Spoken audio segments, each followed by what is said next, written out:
Hello friends, ఈరోజు నేను మా అమ్మ సహాయంతో ఎగ్లెస్ ఫజ్ బ్రౌనీ చేశాను. ఫస్ట్ ఒక బౌల్లో powdered sugar, milk and oil add చేసుకొని వెనీలా ఎసెన్స్ కూడా యాడ్ చేసి బాగా మిక్స్ చేసుకున్నాను. మిల్క్ అండ్ ఆయిల్ మిక్స్ అయిపోయేట్లాగా స్మూత్ టెక్స్చర్ లాగా మిక్స్ చేసుకున్నాను. నేను ముందుగానే వీట్ ఫ్లోర్ అండ్ కోకో పౌడర్ని జల్లించి పెట్టుకున్నాను.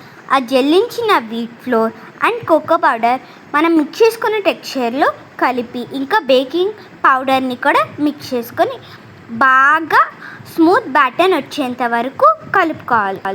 అది ఒకవేళ థిక్ బ్యాటర్ అయితే మనం కొంచెం మిల్క్ వేసుకొని మిక్స్ చేసుకోవాలి. ఇంకా దాంట్లో మనకి ఇష్టం వచ్చిన నట్స్ వేసుకొని బాగా మిక్స్ చేసుకోవాలి. కేక్ టిన్లోకి ట్రాన్స్ఫర్ చేసుకొని కొన్ని చాకో చంక్స్ యాడ్ చేసుకోవాలి. Choco chunks are optional.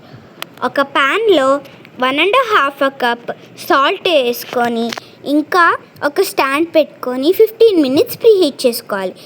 తర్వాత ఆ కేక్ టిన్ని దాంట్లోకి ట్రాన్స్ఫర్ చేసుకొని 30 to 35 minutes బేక్ చేసుకోవాలి. అంతే, మన ఫజ్ ఎగ్లెస్ బ్రౌనీ రెడీ. అది చాలా ఫ్లఫీ అండ్ స్మూత్ టెక్స్చర్తో చాలా బాగుంది. Thank you, bye.